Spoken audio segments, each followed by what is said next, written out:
Good morning, everybody. Thank you for coming today.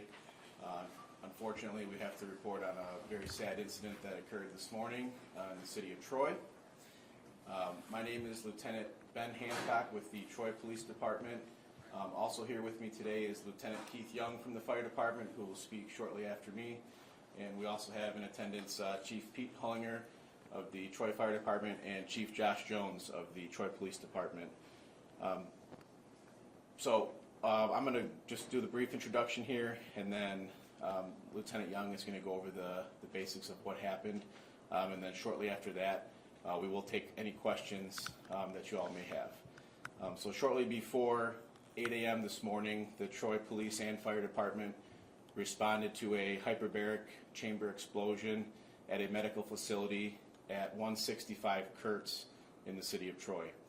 Upon arrival, the first arriving units unfortunately discovered a 5-year-old boy deceased on the scene. And Lieutenant Young will go into some more specific details on the incident. Good morning. My name is Lieutenant Young with the Troy Fire Department. Again, the details: shortly before 8 a.m. this morning, Troy Fire and Police Department responded to a medical facility at 165 Kurtz Boulevard for a report of a hyperbaric chamber explosion with the child still inside the chamber.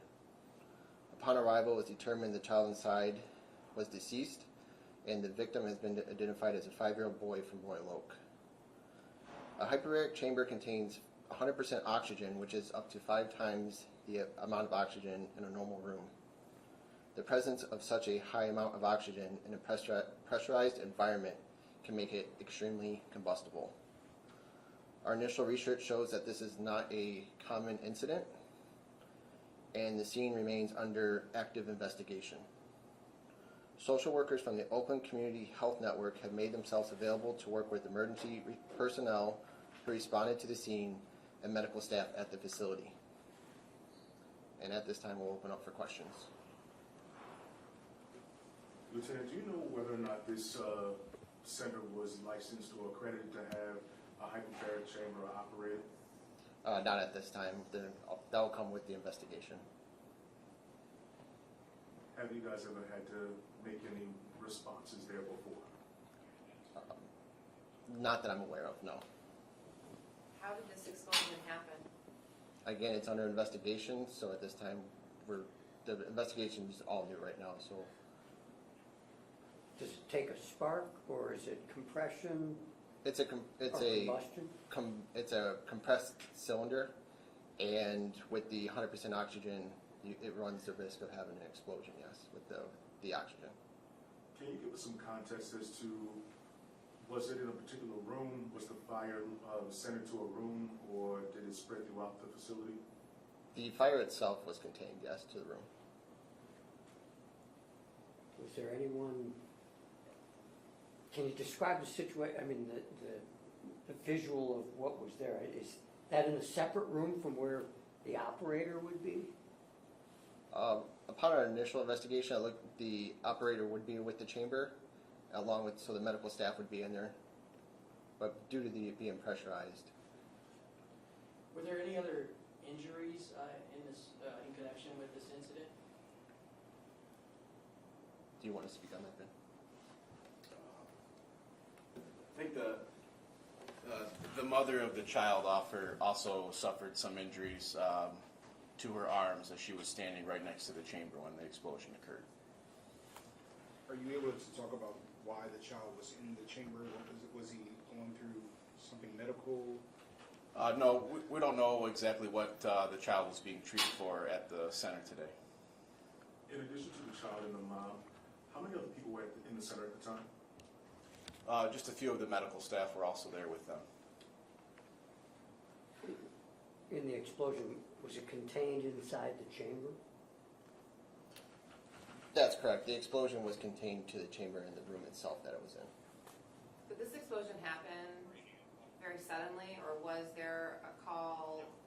I guess, was there an issue before this explosion happened that medical staff were trying to address before the explosion actually occurred? With our initial investigation, nothing showing that. Our initial response was for the chamber explosion. And did the staff give you any indication as to how long the child may have been inside the chamber before it exploded? No, we don't have that information currently. Would the mom have been aware of the child in distress, the situation? Yes, the mother was aware of the distress. Actually, Did she that's a witness question. Who's responsible for, I guess, licensing this kind of facility, inspecting the equipment, inspecting a hyperbaric chamber? Is that something a municipality like, the fire department would handle, or is that a state thing, or who does that kind of thing? Who oversees this kind of equipment in these kinds of centers? Yeah, the city does not oversee that. It would be a state. And so with our investigation, there's going to be multiple jurisdictions and departments throughout the state that are going to be a part of this investigation. So that information will become available later at a time.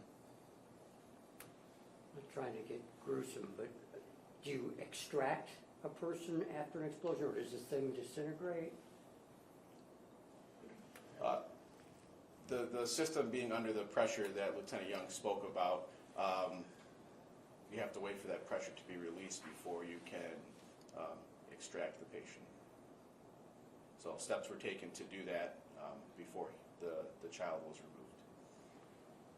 Based on what your agencies have seen this morning and the current investigation, is there cause for alarm right now for any other centers or sites or facilities that may be using hyperbaric chambers like this? No, we did some initial investigation, and this is very uncommon, so we're not sure what led up to it, and that's what our investigation is going to show. So in further time, we'll be able to release that information, what exactly happened with that chamber. Have you or any of your agencies ever seen a situation like this before? Not myself. I've been with the department for 10 years, and we've never responded to anything like this. These chambers, what exactly, I know they're in oxygen, they have oxygen, but what kind of patients, use these chambers, these hyperbaric chambers? Unfortunately, we don't have a medical staff with us today, so they would be able to answer those questions. We just know that they can be used for all types of recovery. Is there an autopsy schedule for the child deceased in this case? The investigation is extremely active right now. We still have units on scene, so we don't have that information available right now. And how much longer do you think your units will be out at the site? We're unsure currently. Is the facility currently closed, or do they have other chamber rooms that are being used? Everything's secure in that facility right now for our investigation, so it's currently closed. And lieutenants, what does your investigation from each of your agencies involve? What are you looking to uncover or discover? As far as our investigation goes with the fire department, we don't really have an investigation. We took our initial investigation for the fire and the explosion, but from that, everything's going to get turned over to the state.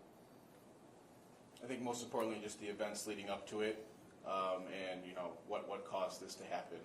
But like Lieutenant Young said, that'll be handled by some other agency other than the two of ours. Did you have a question?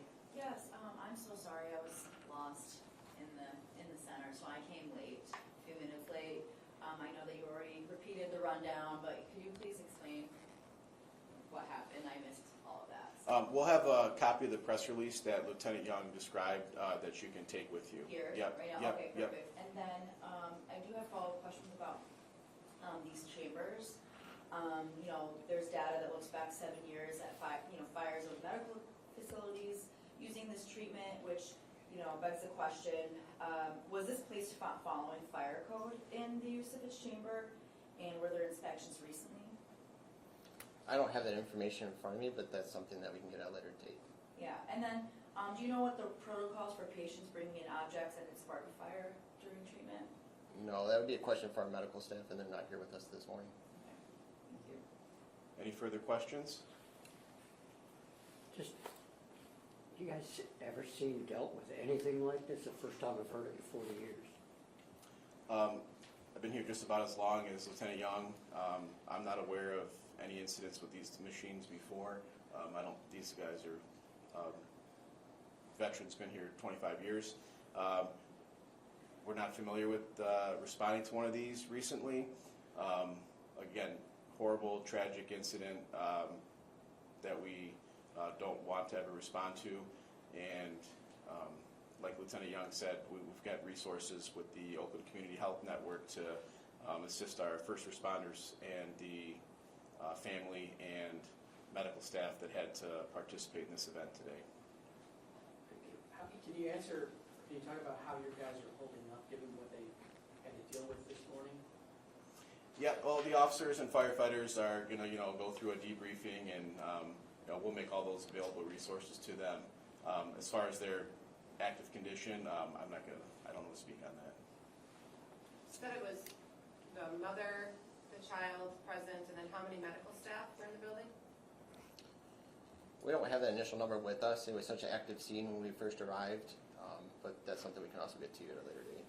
Forgive me for having to ask, and you guys delete on your roll if you want. What happens to a body in a chamber that explodes?